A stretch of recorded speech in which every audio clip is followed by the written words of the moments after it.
और वर्ब में बात आई थी कि वर्ब दो प्रकार के होते हैं, एक होता है फाइनाइट, दूसरा नॉन फाइनाइट, ये तो आप समझे ही हैं।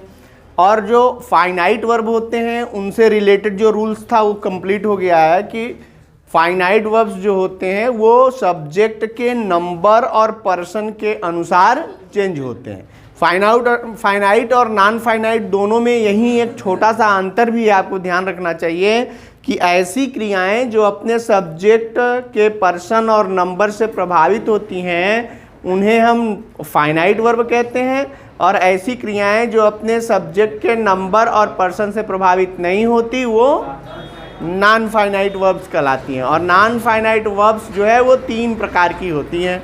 कौन कौन? एक होती है इन्फिनिटिव, सेकंड नंबर पर जिरंड, और थर्ड नंबर पर पार्टिसिपल। तो सबसे अब इसमें रूल कौन सा आ गया है कि इन्फिनिटिव, यानी जो इन्फिनिटिव हैं उनसे संबंधित कौन कौन से रूल्स हैं जिनको हमको याद रखना चाहिए। तो सबसे पहले आप वर्ब में हम पढ़ने जा रहे हैं नॉन फाइनाइट वर्ब का एक हिस्सा है जो है इन्फिनिटिव। तो इन्फिनिटिव जो है इसको पहले जानिए कि ये वर्ब के फर्स्ट फॉर्म के पहले टू लगाने से बनता है। ठीक है, ये इन्फिनिटिव का फॉर्म है, फॉर्मेट, कि वर्ब के फर्स्ट फॉर्म के पहले टू लगाने से बनता है। इसीलिए इस टू को सिंबल माना जाता है, किसका? इन्फिनिटिव का। इसीलिए इस टू को इन्फिनिटिव टू भी कहते हैं। टू 3 तरह के होते हैं, एक होता है एडवर्ब टू, एक इन्फिनिटिव और न्यूमरल टू। ठीक है, ये 3 तरह के टू आते हैं वर्ड्स के रूप में, उनको ध्यान देना होगा कि जहाँ एडवर्ब टू की बात होती है वहाँ TOO2 होता है, और जहाँ इन्फिनिटिव टू की बात होती है वहाँ TO होता है, और जहाँ न्यूमरल टू की बात हो रही हो वहाँ TWO2 होता है। ये 3 तरह के टू होते हैं।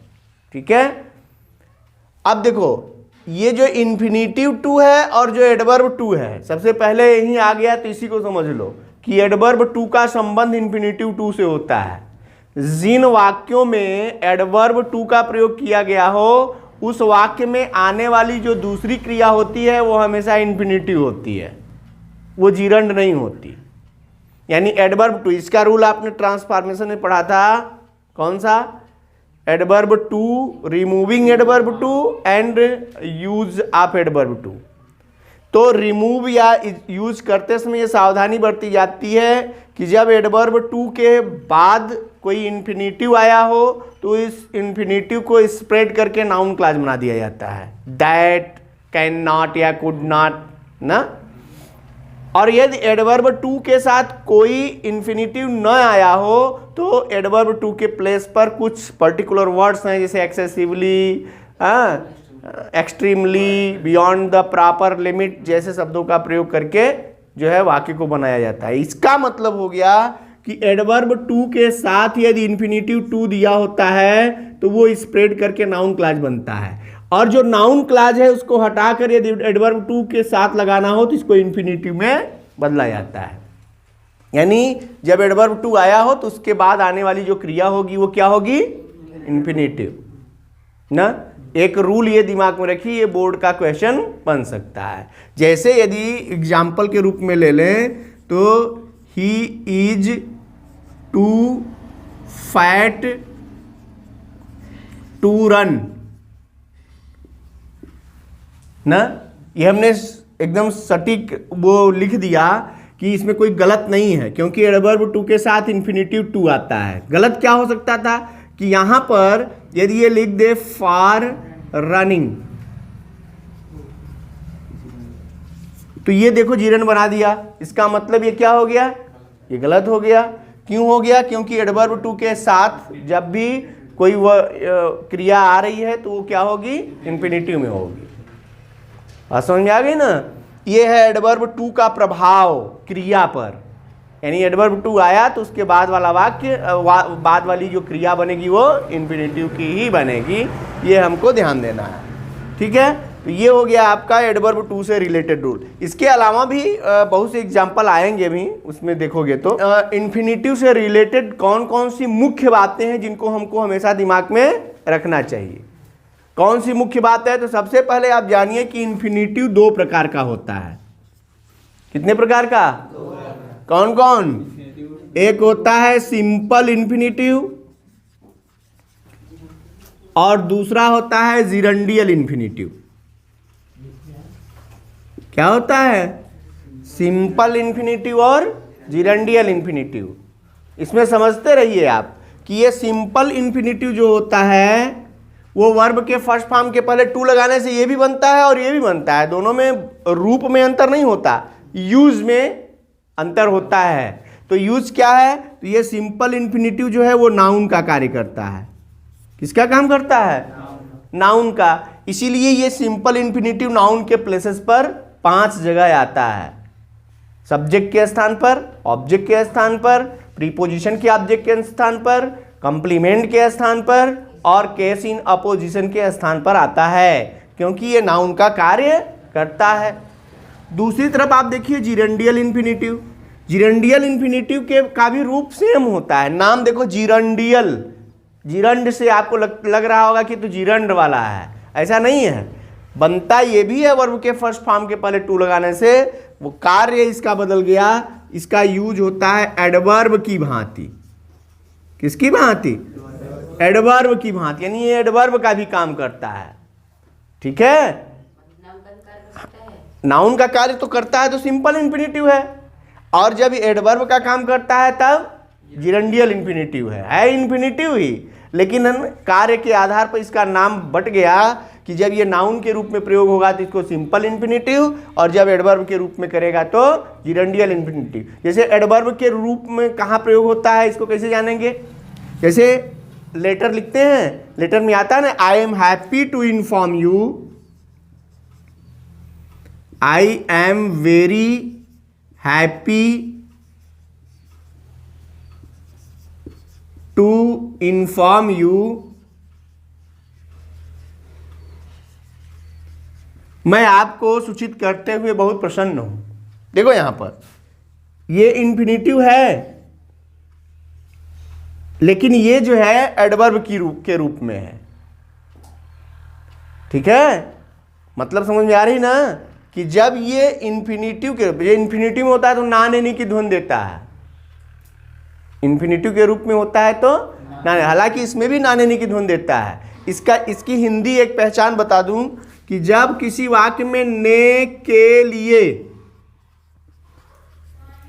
या ने को या ने के वास्ते ऐसा कुछ ध्वनि निकल रहा हो तो समझो जिरंडियल इन्फिनिटिव है, और साधारण नान एनी की ध्वनि निकल रही हो तब तो सिंपल इन्फिनिटिव। नान एनी उसमें भी है, लेकिन उसमें देखो ने के लिए, ने को, वह जाने या मैं जाने के लिए तैयार हूं ना, मैं जाने, वह जाने वाला है या जाने को है, तो ये सब क्या है? ये सब जिरंडियल इन्फिनिटिव बनेंगे। क्यों? क्योंकि ये सब एडवर्ब के रूप में आएंगे, और यहां क्या है, ये नाउन के रूप में आएंगे। क्यों आएंगे? क्योंकि ये नाउन का कार्य करेंगे, नाउन के प्लेस पर आएंगे, इसीलिए इसको सिंपल इन्फिनिटिव कहते हैं। बात दोनों क्लियर हो रही ना? सिंपल इन्फिनिटिव और जिरंडियल इन्फिनिटिव में थोड़ा थोड़ा अंतर है, इसलिए आपको ध्यान देने की जरूरत है। जैसे सिंपल इन्फिनिटिव का उदाहरण लिखोगे तो हो जाएगा to walk in the morning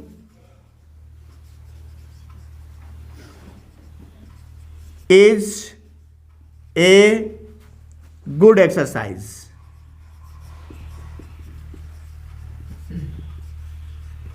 अब देखो इसमें का टू और यहां का टू, ये देखो सब्जेक्ट के प्लेस पर है, ये सब्जेक्ट के प्लेस पर है सिंपल इन्फिनिटिव, और ये जो है एडवर्ब के प्लेस पर है, इसलिए जिरंडियल इन्फिनिटिव।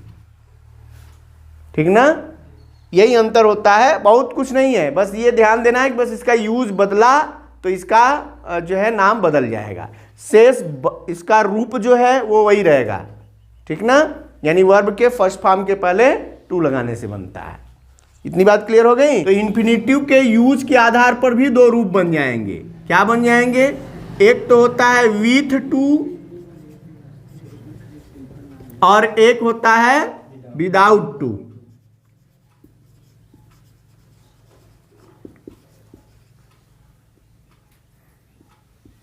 विथ टू और विदाउट टू।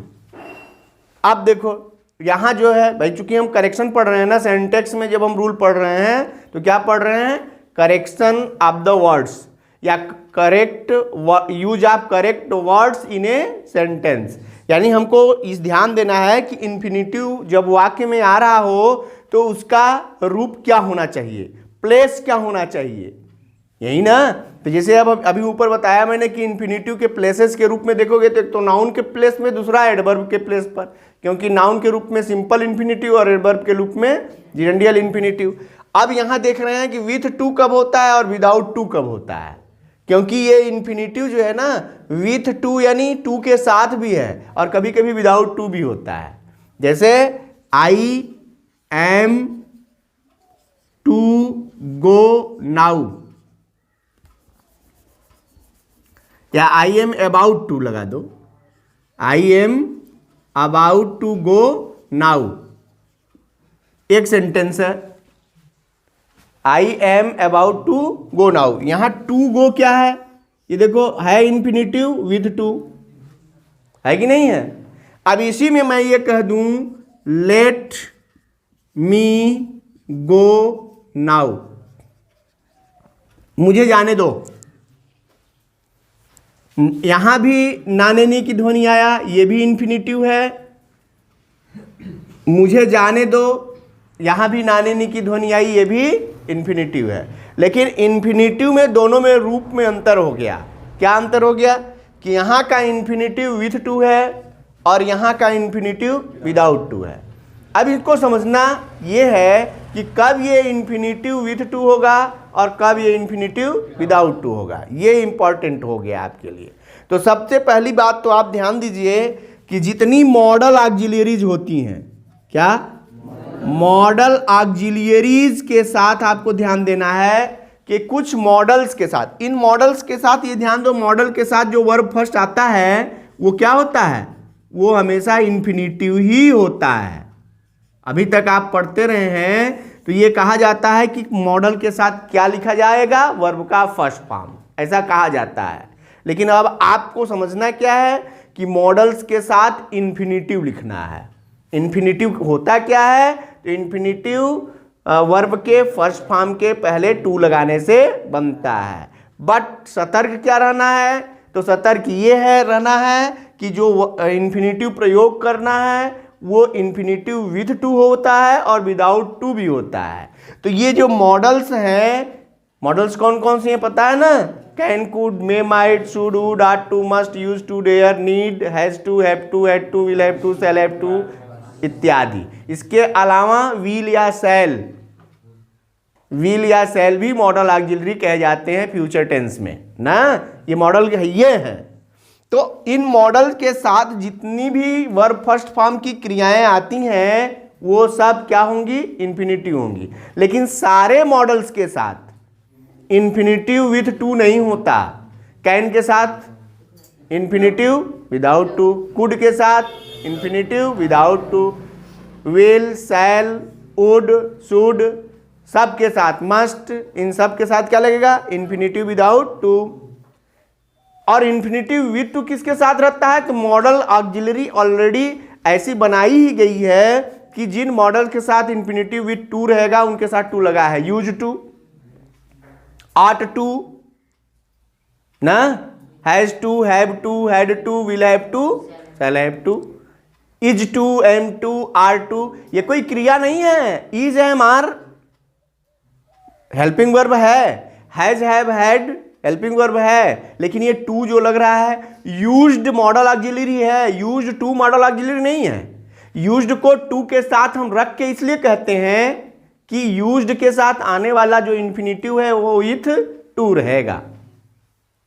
ऑट के साथ टू लगाकर हम इसलिए बोलते हैं कि ऑट के साथ आने वाली जो क्रिया होगी वो विथ इन्फिनिटिव विथ टू होगी ना, ये बात ध्यान देनी। तो ये इन्फिनिटिव विथ टू और इन्फिनिटिव विदाउट टू का यही वो है। तो मॉडल ऑक्सिलरी में सबसे पहले आप ट्रेस कर लीजिए कि कौन कौन से मॉडल्स हैं जिनके साथ इन्फिनिटिव विथ टू लगेगा और कौन कौन से मॉडल्स हैं जिनके साथ इन्फिनिटिव विदाउट टू होगा। और यहां देखो, यहां तो मैंने एक एग्जाम्पल ही दे दिया है, परीक्षा का क्वेश्चन है, इंपॉर्टेंट क्वेश्चन है बोर्ड परीक्षा का ये लेट मी गो नाउ, यानी इस तरह के सेंटेंस दे करके यहां लिख सकता है let me to go now,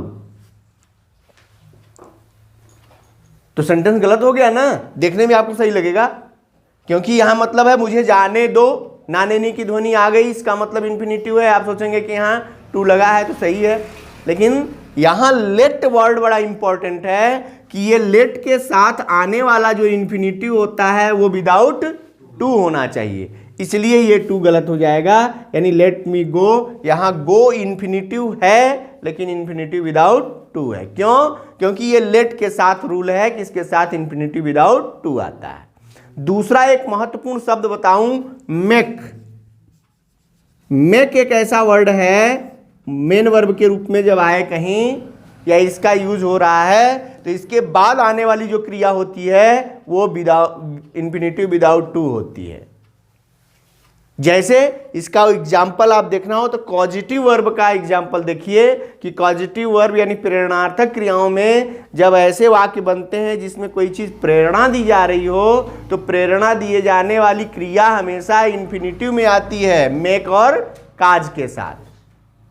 make और काज के साथ जो वो क्रिया आती है वो इंफिनिटिव की ही आती है, लेकिन वो इंफिनिटिव विदाउट टू होती है मेक के साथ। अब मेक और काज दोनों एक्टिव वॉइस की काजिटिव वर्ब हैं, लेकिन मेक के साथ इंफिनिटिव विदाउट टू और काज के साथ इंफिनिटिव विद टू का प्रयोग होता है। जैसे एक एग्जाम्पल देख लो कि मैंने घोड़े को दौड़ाया, मैंने घोड़े को दौड़ाया, ऐसा कोई सेंटेंस आया था? काजिटिव वर्ब में मैंने पढ़ाया था इसको कि मैंने घोड़े को दौड़ाया, यहां घोड़े को दौड़ाने की प्रेरणा दी गई मेरे द्वारा, यानी यहां मेन सब्जेक्ट तो होगा आई और मेन क्रिया होगी मेक या काज। प्रेरणा देने वाली क्रियाएं एक्टिव वॉइस में मेक और काज, और पैसिव वॉइस में गेट और हैव प्रेरणा देने वाली क्रियाएं होती हैं। तो एक्टिव वॉइस, चूंकि ये बात एक्टिव में हो रही है, मैंने घोड़े को दौड़ाया, तो इसमें अब इसी में यदि इसको पैसिव वॉइस बनाना होता तो क्या कहते? मैंने घोड़े को दौड़वाया। बात समझ में आ रही है ना? तो अब एक्टिव वॉइस में है चूंकि, तो हमको मेक और काज ही लेना है, और मेक और काज में कोई भी क्रिया हम ले सकते हैं, स्वतंत्र हैं, लेकिन यदि मेक को लेंगे तो ये ध्यान देना है कि दौड़ाना जो क्रिया आ रही है वो इंफिनिटिव विदाउट टू होगी, और यदि काज को लिया तो इंफिनिटिव विथ टू हो जाएगी। यानी इसी को दोनों से बना के देखो तो I made the horse run. क्यों? क्योंकि मेक के साथ विदाउट टू होगा इंफिनिटिव। और इसी को यदि काज से बनाएंगे तो क्या हो जाएगा? I caused the horse to run. हो गया? बात समझ में आ रही ना?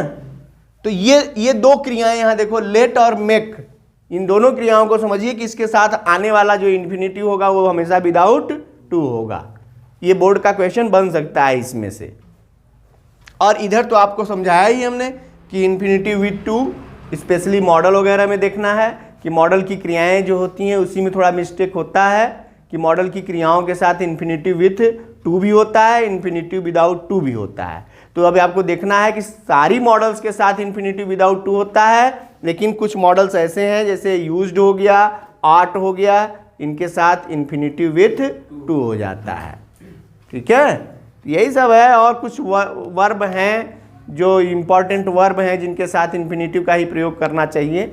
ये सब तो एक्स्ट्रा रूल्स हैं, इसको देखा जाएगा।